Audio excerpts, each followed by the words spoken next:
महोदय, आपने मुझे बोलने का अवसर दिया। माननीय राष्ट्रपति जी ने अपने अभिभाषण में सरकार की कई सारी उपलब्धियों का उल्लेख किया और मैं उन उपलब्धियों के लिए सरकार का अभिनंदन करना चाहूंगा जिनका लाभ अंतिम पंक्ति में खड़े अंतिम व्यक्ति तक पहुंचा हो। राष्ट्रपति जी ने अपने अभिभाषण में नए संसद भवन के निर्माण की बात की, गर्व की बात है। लेकिन सवाल यह उठता है अध्यक्ष महोदय कि जिस देश की सार्वजनिक स्वास्थ्य व्यवस्था कोरोना की महामारी में बुरी तरह से एक्सपोज हुई हो, उस देश की प्राथमिकता क्या होनी चाहिए? नया संसद भवन या हर जिले में हर संसदीय चुनाव क्षेत्र में एक सुसज्ज अत्याधुनिक सार्वजनिक अस्पताल? देश की प्राथमिकता को नजर रखते हुए सिर्फ 22 एम्स से कुछ नहीं होगा। देश की प्राथमिकता को नजर रखते हुए पहले अस्पताल और फिर संसद भवन, इस पर आत्मचिंतन हो, ये मेरी गुजारिश है। प्लीज साइलेंस प्लीज बिदुर जी। और वैसे भी इस संसद भवन की मांग किसी ने नहीं की है, लेकिन हर सांसद मेरे इस बात से सहमत होगा कि हर संसदीय चुनाव क्षेत्र में एमपी लैड फंड के तहत होने वाले विकास कामों की मांग जरूर हो रही है। इसलिए मेरी दरख्वास्त है कि इस एमपी लैड फंड को अविलंब पूर्ववत किया जाए। इसमें अभिभाषण में केंद्र और राज्य के सरकारों के बीच कोऑर्डिनेशन की भी बात की गई।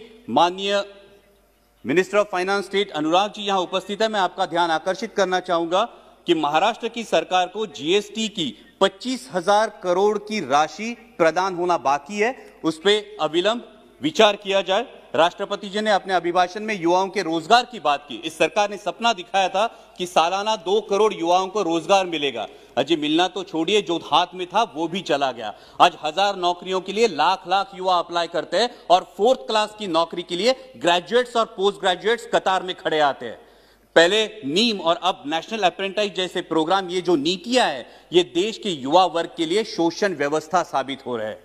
क्योंकि पहले नौकरी लग जाती है, फिर माँ बाप शादी कर देते हैं और 2 साल में कंपनी ब्रेक दे देती है ताकि उसको परमानेंट ना करना पड़े और युवा के भविष्य में अंधेरा छा जाता है। इसलिए इन युवाओं के आक्रोश को समझे और इन नीतियों पर पुनर्विचार हो।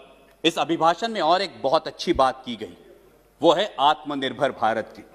जब हम सब ने सुना था कि देश को बिकने नहीं देंगे तो हर किसी को गर्व महसूस हुआ था, लेकिन शायद उसके बाद OLX का विज्ञापन कुछ ज्यादा प्रभावशाली साबित हुआ और वो नीतियों में भी दिखने लगा। बेच डाल, BPCL बेच डाल, BSNL बेच डाल, एयरपोर्ट्स बेच डाल, सीपोर्ट्स बेच डाल। अब डर लगने लगा है कि यह आत्मनिर्भर भारत की बात हो रही है या फिर चुनिंदा पूंजीपति निर्भर भारत की।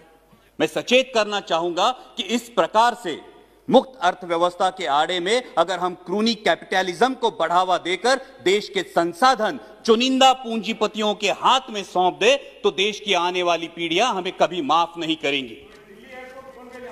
इसमें राष्ट्रपति जी के अभिभाषण में किसानों की योजनाओं की बात की गई, लेकिन आज जो हमारे अन्नदाता, हमारे किसान भाई दिल्ली की सरहदों पर आंदोलन कर रहे हैं, जिसमें 200 से भारतीय, मैं भारतीय कहूंगा, 200 से भारतीय शहीद हुए, उनके प्रति कोई संवेदना इस अभिभाषण में नहीं दिखाई दी। यह आश्चर्यजनक है। गणतंत्र दिवस पर जो घटना घटी उसकी आलोचना अभिभाषण में हुई। हिंसा का कोई समर्थन नहीं हो सकता, ना ही होना चाहिए, लेकिन उसके उपलक्ष्य में, sir please let me continue, हिंसा का कोई समर्थन नहीं हो सकता, ना ही होना चाहिए, लेकिन उसके उपलक्ष्य में इस किसान आंदोलन को बदनाम करने की जो साजिश रची गई वो निंदनीय है। पहले बताया गया कि सिर्फ पंजाब के किसान हैं, फिर बताया गया कि ये तो आड़तीय है, फिर बताया गया कि ये खालिस्तानी है। Please sit down. Bidur ji, honourable member Bidur ji, बैठे। Bidur ji please take your seat. Bidur ji, honourable member please take your seat. So please bring house in order. Why you are angry? Sir अगर you sit down there. Sir अगर ऐसे बोलेंगे, कल इनके नेता भी बोलेंगे, तब हम बीच में चलाएंगे, फिर अच्छा होगा सर। No, why? ये जानबूझ के है। Whenever you, Bidur ji, whenever you will speak, at that time you can tell everything. Why you are stand up every time? Thank you sir. Please sir, गणतंत्र दिवस में जो घटना घटी उसकी आलोचना अभिभाषण में हुई। हिंसा का कोई समर्थन नहीं हो सकता, ना ही करना चाहिए, लेकिन उसके उपलक्ष्य में इस किसान आंदोलन को बदनाम करने की जिस तरह से साजिश रची गई वो निंदनीय है।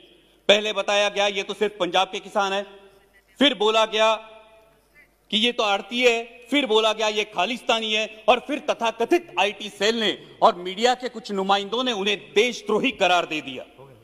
मैं पूछना चाहूंगा कि सर, जो बाप अपने 18 साल के नौजवान बेटे को बोलता है उठ तुझे फौज में भर्ती होना है, तूने बेल्ट की नौकरी करनी है, जो मां अपने बेटे को बॉर्डर भेजते हुए बोलती है कि अगर दुश्मन ने देश पे गोली चलाई तो तूने अपना सीना आगे कर देना है, तो वो देशद्रोही कैसे दिए जाते हैं?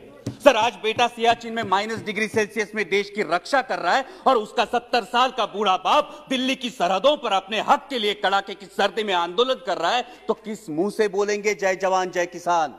और सर, आज तो देश को 2 नए शब्द मिले हैं, उसमें से एक है आंदोलन जीवी। मैं शुक्रगुजार हूं इस शब्द के लिए, कारण महाराष्ट्रातले भाजपचे नेते सतत उठसूट आंदोलन करत होते, त्यांना काय म्हणायचं ते आम्हाला या शब्दामुळे कळलं। पण ज्या कष्टकरी वर्गासाठी आमचे बाबा आढावांसारखे सामाजिक कार्यकर्ते वयाच्या 90 ठामपणे उभे राहतात, ते मात्र महाराष्ट्राचा अभिमान है। लेकिन मैं पूछना चाहूंगा सर आपके माध्यम से कि जिस देश के स्वतंत्रता की बुनियाद ही आंदोलन हो, उस देश में इस बात का प्रयोग कैसे किया जा सकता है? सिर्फ 1 मिनट में कंक्लूड करूंगा सर। यहां पे कई माननीय सदस्य बोलते हुए उन्होंने परराष्ट्र में जिन्होंने अच्छी बात की उसकी सराहना की, लेकिन ये कैसी विडंबना है सर, जब ब्राजील के राष्ट्राध्यक्ष संजीवनी की उपाधि देंगे तो हम खुश होंगे, जब अमेरिकी पूर्व राष्ट्राध्यक्ष हाउडी मोदी बोलेंगे तो हम तालियां बजाएंगे, और जब कोई विदेशी मानवता के दृष्टिकोण से किसान आंदोलन पर टिप्पणी करेगा तो फिर वो फॉरेन डिस्ट्रक्टिव आइडियोलॉजी हो जाती है। सर, ये बैरिकेड्स लगाना, ये फेंसिंग करना, ये किस प्रजातंत्र का लक्षण है? सर, महामहिम राष्ट्रपति जी ने अपने अभिभाषण में आर्य चाणक्य के पंक्तियों का उल्लेख किया, लेकिन मैं इस सदन को बताना चाहूंगा कि उन्हीं आर्य चाणक्य ने यह भी बताया है कि जब राजा का अहंकार प्रजाहित से ऊपर उठ जाए तो समझ लेना कि उसके शासनकाल का अंत निश्चित है। और इसीलिए मैं दरख्वास्त करूंगा कि संवेदनशीलता से इस समस्या का किसानों के हित में हल निकाले, ताकि फिर हर देशवासी गर्व से कह सके जय जवान जय किसान।